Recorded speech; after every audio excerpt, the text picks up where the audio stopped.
इंतहाई परेशान को खबर। भारत ने पाकिस्तान के खिलाफ एक नई जंग का आगाज किया है। हाल इतनी खराब थी कि एक पॉइंट तक मैंने ये कैलकुलेट कर लिया कि शायद पॉइंट ऑफ नो रिटर्न आ चुका है। ये पूरे खित्ते का मामला है, ये पूरी दुनिया के बाद जो वर्ल्ड ऑर्डर है उसका मामला है। तो ये खाली पाकिस्तान और इंडिया का कैसे कंसर्न नहीं है।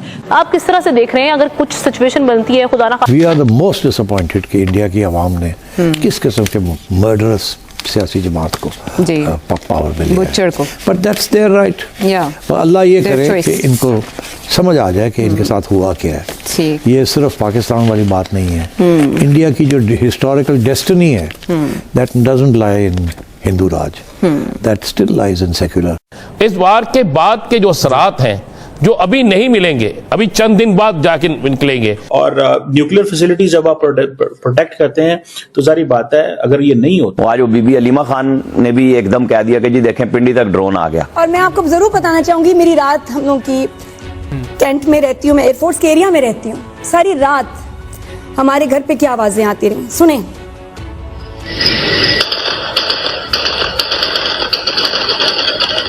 और वो आए फिर उन्होंने काम किया और फिर सब आगे के चलो चलो लड़ाई माफ करो। तो ये वो बैलेंस कैसे अचीव करेंगे। उन्होंने जो इन्वेस्टमेंट किया है हाइपरसोनिक वेपन्स में वो इतनी ह्यूज, इतनी मैसिव है, इतने लेटेस्ट वेपन्स वो खरीद चुकी है कि न्यूक्लियर रेडिएशन तेजी से हमारे पाकिस्तान में फैलना शुरू हो गया है। मेडिकल इमरजेंसी आ गई है पाकिस्तान में। Big nuclear truth which Pakistan is hiding। ये ऐसी इतनी बड़ी न्यूज है लेकिन पाकिस्तान इस न्यूज को दबा भी रहा है। हम लाते हैं टॉक शोज और अनलिमिटेड एंटरटेनमेंट सिर्फ YouTube पर। अगर आपने अभी तक हमारा चैनल सब्सक्राइब नहीं किया तो अभी सब्सक्राइब करें और बेल आइकॉन को क्लिक करके हमारी लेटेस्ट वीडियोस के बारे में अपडेट जानें। पाकिस्तान जो है उसने सीज फायर की वायलेशन की है, फिर पाकिस्तान की तरफ से वो कहा जा रहा है कि वहां पर हमले हो रहे हैं, बहुत सारे जगहों पर पाकिस्तान में हमले हो रहे हैं। तो वायलेशंस तो पहले ही हो रही हैं। तो सीज फायर तो आप समझें कि एक तरीके से नल एंड वॉइड ही हो गया। बस एक कुछ मतलब उस तरीके से वैसे बमबारी जैसे पहले हो रही थी 3-4 दिन हुई है वो नहीं हुई, वरना तो उसमें ऐसे ही नजर आ रहा है। तो अब जो एक हाई लेवल मीटिंग में ये सब बातें होना, तो इससे क्या पता चलता है? इससे पता ही चलता है कि हालात बहुत संगीन है। हमारे पाकिस्तान में फैलना शुरू हो गया है। मेडिकल इमरजेंसी आ गई है पाकिस्तान में और एक नाइटमेयर जैसी सिचुएशन है। ये देखिए पूरा इंटरनेट के ऊपर जो न्यूज चैनल्स हैं वो इसको कवर कर रहे हैं कि वहां पर रेडिएशन फैलना शुरू हो गया। 100 किलोमीटर से ज्यादा एरिया में ये फैल चुका है। दवाइयां नहीं मिल रही, उनको ये नहीं समझ आ रहा कि करें तो क्या करें। ये ऐसी इतनी बड़ी न्यूज है लेकिन पाकिस्तान इस न्यूज को दबा भी रहा है। अब इसके ऊपर बात करते हैं हो क्या रहा है और आगे होगा क्या। बड़ा ही इंपॉर्टेंट है ये सारा कुछ करना। दोस्तों पहली बार हम लोग देख रहे हैं कि एक न्यूक्लियर नाइटमेयर है जो अनफोल्ड हो रहा है हमारी आंखों के सामने।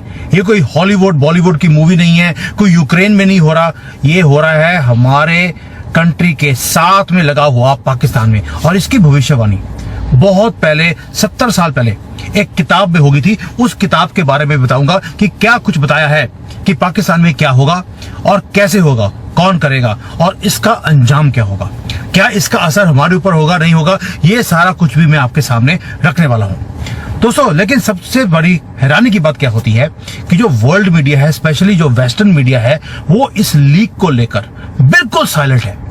भारत को मालूम हुआ है कि अंदर क्या हो रहा है। जब हमारे एयर चीफ को बोला गया कि भी आपने ये जो हिल्स थे वहां पर आपने स्ट्राइक किया क्योंकि वहां पे न्यूक्लियर एसेट्स थे, उन्होंने हंसते हुए बोला हमें तो पता ही नहीं था कि वहां पे न्यूक्लियर एसेट्स हैं। लेकिन इतनी प्रिसीजन के साथ हमने मास्टर स्ट्रोक खेला है पाकिस्तान के ऊपर, भाई मजा आ गया।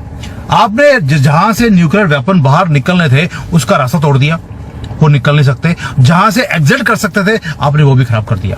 यानी कि क्वाइटली प्रिसीजन वाला डेवस्टेशन किया है हमने और वर्ल्ड विटनेस कर रहा है उसका रिजल्ट कि जो भारत से लेगा पंगा, मैंने कई बार बड़ी बोला है मोदी जी कर देंगे उसको नंगा, और वही काम किया है पाकिस्तान के साथ। हमने भी एक काउंटर स्ट्राइक पाकिस्तान के ऊपर करी और पहली बार है कि पाकिस्तान ने ओपनली भीख मांगी है, मोदी जी सानू माफ कर दो, सर तो गलती हो गई।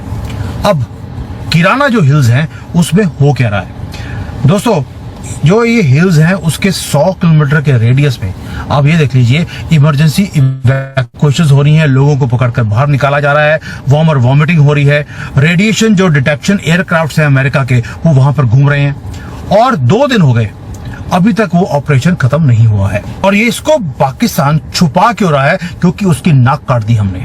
और मोदी जी हमेशा बोलते हैं कि मैं पूंछ काटने में विश्वास रखता हूं, सीधी करने में मैं विश्वास रखता ही नहीं। दोस्तों, ये किराना हिल्स वो जगह है जहां पर सीक्रेट न्यूक्लियर टेस्टिंग ग्राउंड था ये पाकिस्तान के लिए। 80s और 90s में यहां पर इलीगली इन्होंने न्यूक्लियर टेस्ट किया था चाइनीज की हेल्प के साथ। और आज सडनली, जैसे बाबरी मस्जिद सडनली गिर गई थी, वैसे ही इनकी न्यूक्लियर एसेट्स का पूरा एरिया वो सडनली ढह गया है। Massive medical emergency 100 kilometre radius में है। सारे विलेजेस के अंदर जो लोग हैं वो लार्ज नंबर्स में बीमार हो रहे हैं, स्किन बर्निंग की प्रॉब्लम है, आंखें लाल हो रही हैं, अनकॉन्शियस बॉडीज हैं और स्ट्रेंज गैस एक लीक हो रही है वहां पर। रात के टाइम पे वो बोलते हैं वहां के लोकल लोग कि वहां पे जो ऊपर का जो स्काई है वो रेड कलर का हो जाता है। पॉइजनस एयर हो चुकी है उस एरिया की। क्या ये रेडिएशन है या एक साइलेंट इंडियन स्ट्राइक था? दोस्तों, जब ये क्योस हुआ वहां पर तो एक न्यूज आती है कि भारत ने एक प्रिसीजन स्ट्राइक किया। क्या हमने स्ट्राइक किया या अपना कोई नया हथियार हमने पाकिस्तान के ऊपर टेस्ट किया? ये तो पता नहीं, क्योंकि इसके ऊपर कोई बात बोलता ही नहीं है। हमारे तो चीफ ने बोल दिया, हम तो पता ही नहीं। और यहीं पर ट्विस्ट आता है, क्योंकि उस स्ट्राइक के बाद पाकिस्तान जो हमें इतना धमकी दे रहा था कि हम तो जी भारत को खत्म कर देंगे, कदमों में आ गया, भीख मांगने लग गया कि सीज फायर कर लो। क्या ये कोइंसिडेंस है? हमारी स्ट्राइक होती है और 2-3 घंटे के बाद वो बोलते हैं सीज फायर।